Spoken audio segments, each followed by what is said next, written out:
Bam! Hello, Bourbon Quest. So, I'll be right there. I gotta rinse out this glass.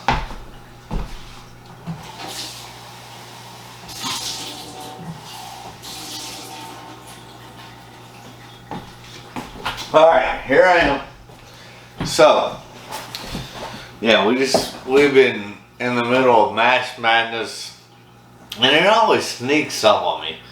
Surprisingly so, because I'm pretty in tune with shit, but the Bourbon Act of March 3rd, 1897 always sneaks up on me. I think it's because it kind of hits right in the first week of March Madness when I'm doing it, but not only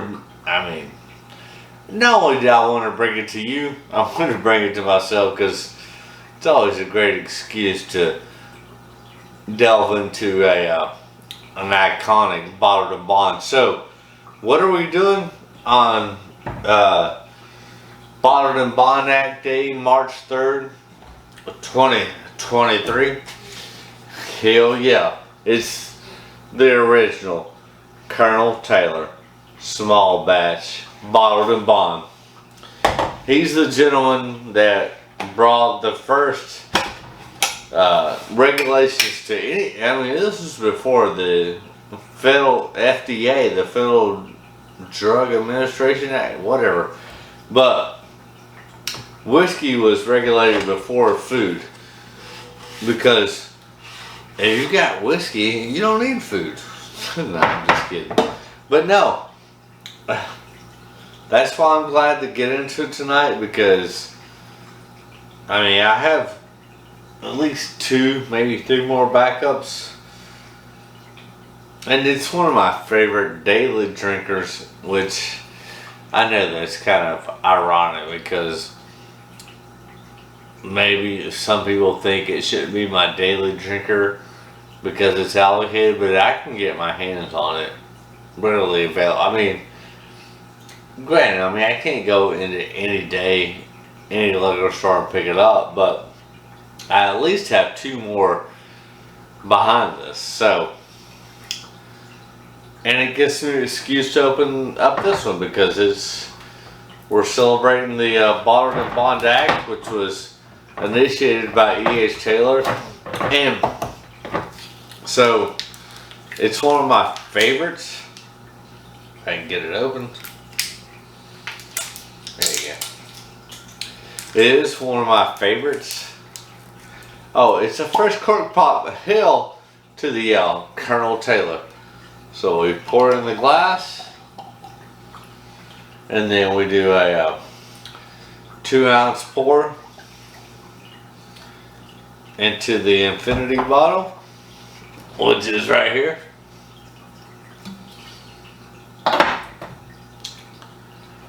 There you go. But no, I mean, Colonel Taylor is probably like, if not my favorite, at least top 3. It's consistent. It's complex. Yes, it's allocated. I get all that shit, but I can get my hands on it, and you should too if you're a decent bourbon requester. I mean, no, are you gonna pick up one every week? Absolutely not. But it's God, I love this so much. This, I mean, perfect nose, a perfect balance. Let's get right into it. Happy Bourbon Act.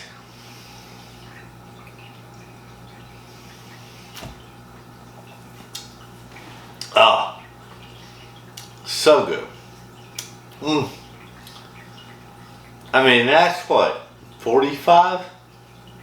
55 at most at MSRP, somewhere between there. I never can have enough. I mean,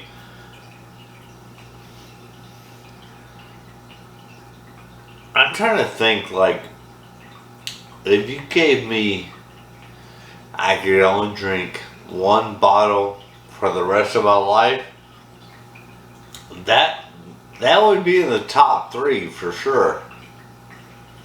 Yeah. What was the other? Oh,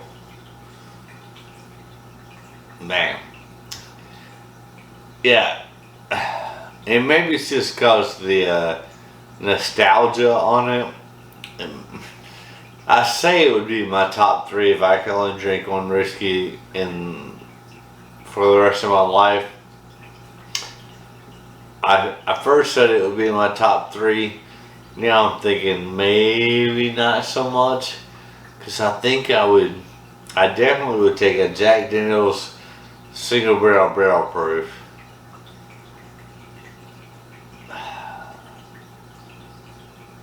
I definitely would take a Stag Junior, or Stag now as they call it. Ooh. Yeah, it might just be outside of my top three, because I think the other one I would take would be an Elijah Craig barrel proof. And then this would be maybe number 4. But listen, when you can get your hands on this, yeah, it's freaking great. Yeah. But man, it's so good. I'm glad. And listen, all right, I'm gonna take another sip, and then we'll talk more about the Bourbon Bond Act. Mm. Ah, nice cherry coming through on that, vanilla caramel. Mm. So,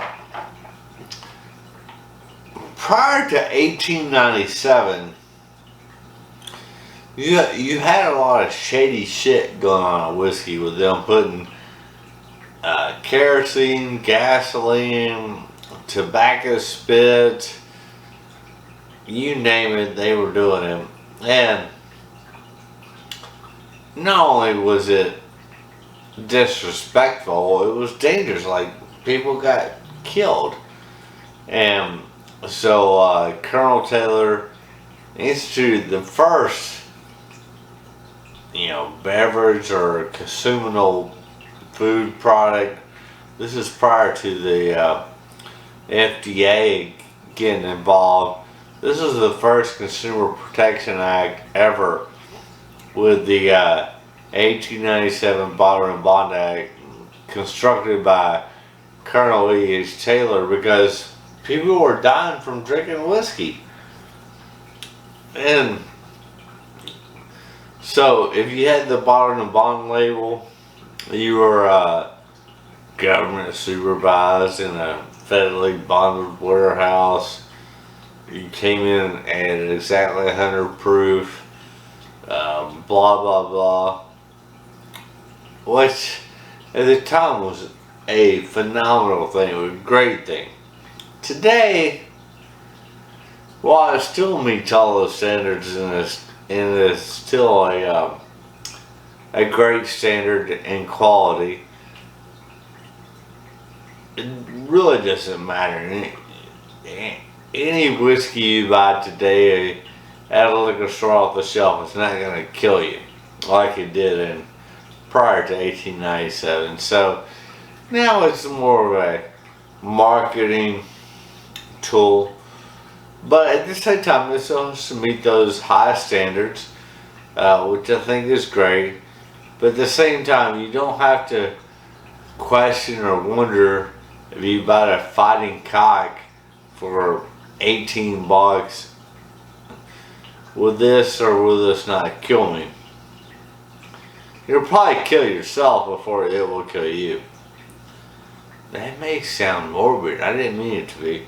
But bottom line is, no, Colonel E.H. Taylor is still the Prime Minister of Bourbon and Bonds. And there's some other great bottled bonds out there, no doubt. 1792. I can't think of a third one off the top of my head, because the reality is now while it was important in 1897, it's really not important in 2023. Because nothing you're going to go buy off the shelf is going to have tobacco spit or kerosene or going to kill you. But at the same time, this is great. It's fantastic. I always want to have one on my shelf. Cheers, Burning Quest. And happy Byron and Bonnet Day.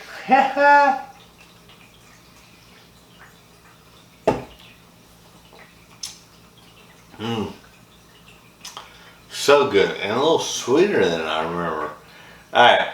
That wraps it up. Happy BIB Day. That's a wrap. Got to go. It always sneaks up on me. I don't know why, but it does. Damn it.